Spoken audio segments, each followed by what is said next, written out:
welcome back to Urban Rhino Tutorials. Today I want to show you how to work with resin in order to create some different types of jewelry pieces. So what I have here are some different jewelry molds. They're silicone molds. I also have some different kind of embellishments to include. So I have these little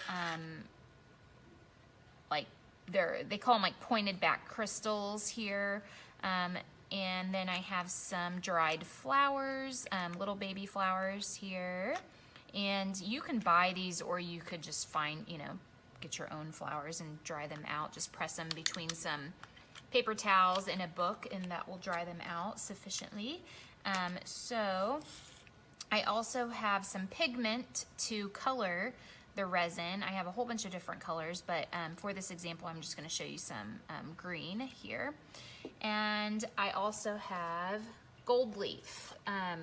So gold leaf is very delicate. I have already put some in this bangle mold here, and basically to do it, if you try to do it with your fingers, because of the natural oils on your fingers, a lot of times it just kind of sticks to you. So I usually use like an X-Acto knife and I peel up a little bit of it, or a lot in this case it looks like, and I kind of just push it down in the mold. If it sticks to the knife, if you pinch the mold, you can peel out your knife like that. So I have enough in there for that one. So that one's ready to go to pour the resin in.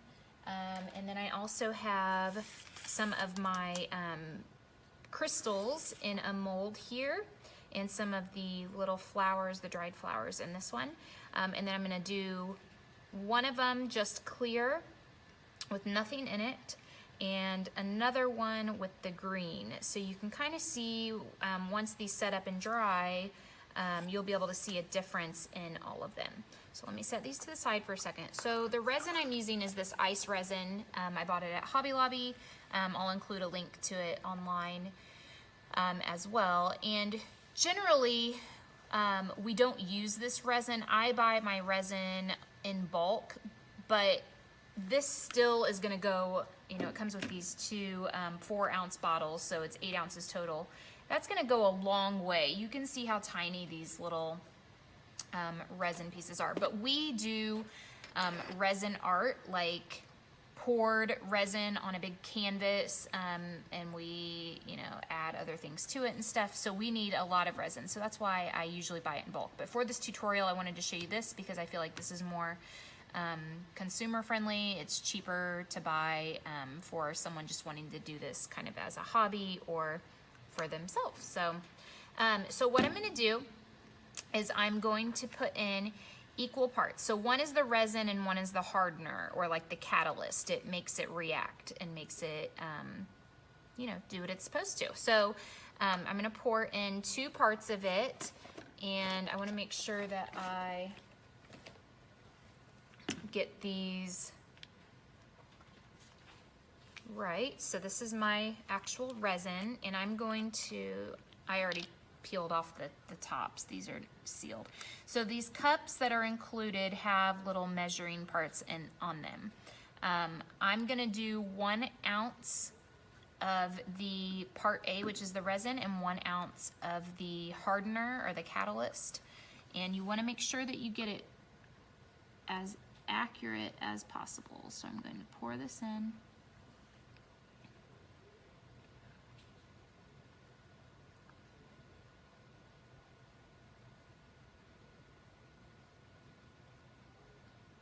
Trying to not go too fast because I don't want to go over.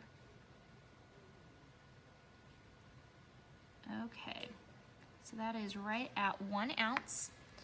And again, that is the resin. Make sure I get my cap back on. And I'm gonna keep this one clear at first and pour the ones in that I want clear, and then I'm gonna color the rest of it to show you. So now I'm gonna pour in up to the 2 ounce mark the hardener. And this is a lot easier to pour. It's runnier. It's a thinner consistency than the actual resin. And then I'm going to stir it. I'm gonna be very careful. I'm gonna put a rubber glove on here.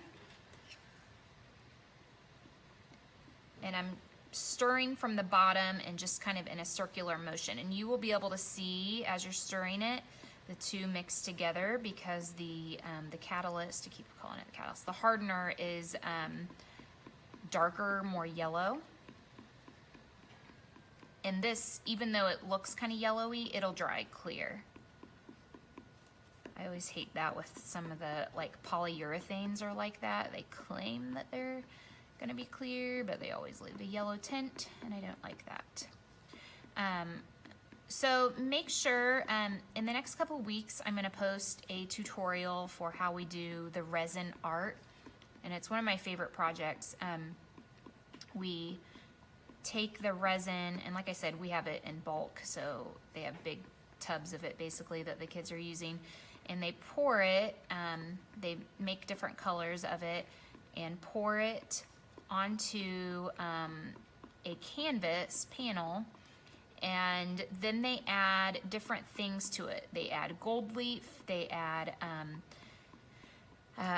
like metallic acrylic paint, and they also include my favorite part, which is fireplace glass, so it makes it look like crystals on it, and it's so cool. So make sure you stay tuned for that tutorial.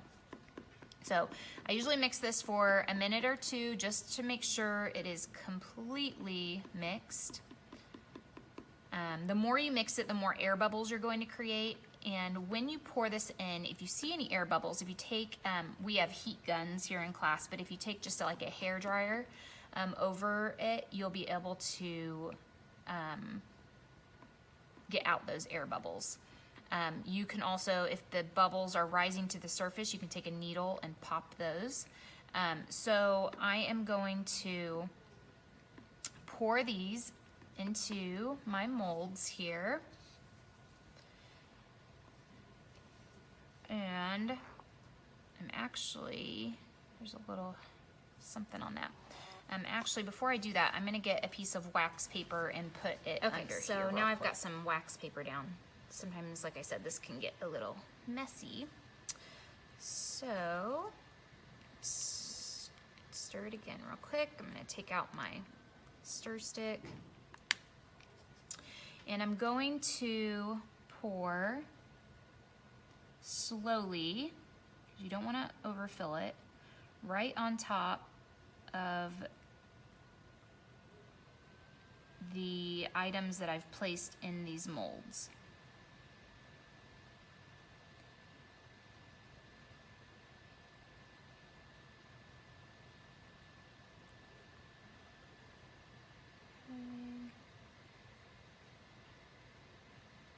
This one is hard to do because I'm going to get my, pinch my mold a little bit. And yes, I went way over it. You got to get that little stream.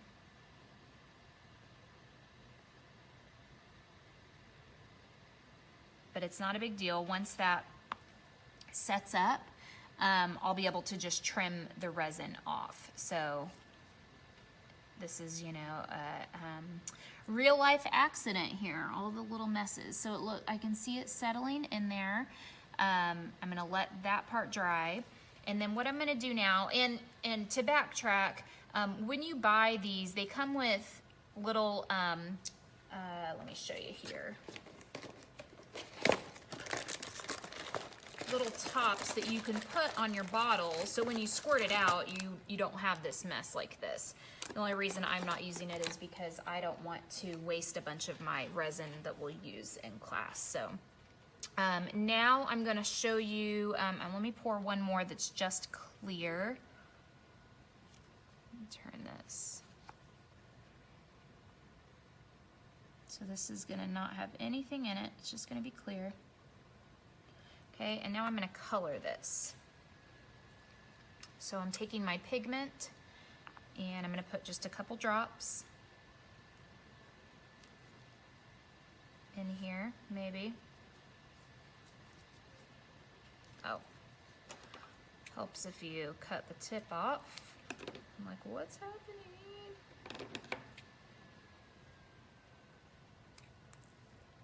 There we go. And I'm gonna stir it. So obviously the more pigment you put in, the darker the color is gonna be. Stir it really well. More bubbles are starting to create or to form, and that is because it is starting to set up. So now that I have my green, I'm gonna pour that in one over here so you can see that. All right. And now, and that's a pretty light green, and like I said, you can put more dark or more of the pigment in to make it darker. So this particular one, these look pretty good. This one has a lot of bubbles. So to remove those, if you just take, like I have a heat gun here, right over the surface, kind of lightly, I'm gonna go over all of them. That will remove any bubbles that are in there.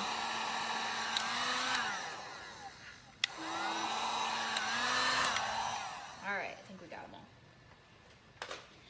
So I am going to let this stuff set up, and then when I come back, I'm gonna show you how to assemble some of this jewelry. Okay, so my resin has set up. I let it sit overnight.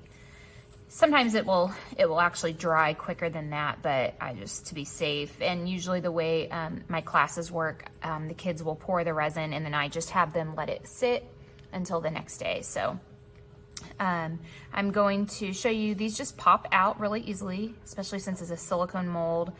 And you can see my little shapes. So just pop them out. That one's super cute. This one had the little crystals in it, and then this is the bangle.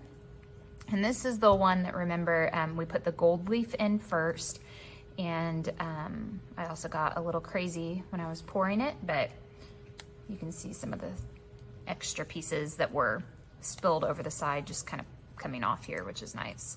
Anything that is uneven though, you can usually trim with some really sharp scissors. And get it pulled away here. Pop it out. Pull the inside part away. I mean, resin is a really strong material, so you don't have to really worry about it breaking. But yeah, so that is the bangle that we made with the gold leaf. I've done it in the past where I colored the resin black and put the gold leaf in there. If you can get the gold leaf to stick on the side so you can see it through the black resin, it looks really cool. If you have any raw edges, if you take a little bit of sandpaper and put a little water on it, you can sand those off, or put a little water on it with a nail file. So like the nail file will do it, but you don't want to lose that shine of the resin. So, but that will clean up any kind of sharp, uneven edges. So, so that's the bangle. And then to finish these, so let's say I wanted to attach this one to, and make it into a necklace. I would use a little screw eye. I've used these a lot in other tutorials I'm sure you've seen. We use them in the concrete, and when we work with wood sometimes, the polymer clay, I will use them, but you can just screw them right into the resin, and it usually takes it a second to catch on. The other thing that you could do is actually inset a piece of wire or like an eye pin into the resin before it dries. You just have to be careful that you're placing it where you want so that it doesn't look silly or you don't have a big, you know, pin sticking through the middle of your resin. So just twist that until it's in place. And then like that. And then if I wanted to hook on some chain, I'm not gonna assemble a whole necklace here. I think you can get the idea, or you can watch some of our other tutorials on how to actually hook all this together. But you could just cut off a length of chain, use a jump ring and connect that on just like that. So it's pretty cute. I really like the pressed flowers. I like the gold leaf a lot. I personally prefer the gold leaf with like a turquoise or a black resin, but just, you know, showing you the different options there. I will include some links to where to buy these products. So if you have any questions, make sure you shoot me a message or comment below. So thanks for watching, guys. Thanks for watching this video. Make sure you stay connected with Urban Rhino on social media. And don't forget to give this video a thumbs up, comment below, and of course, subscribe to our channel.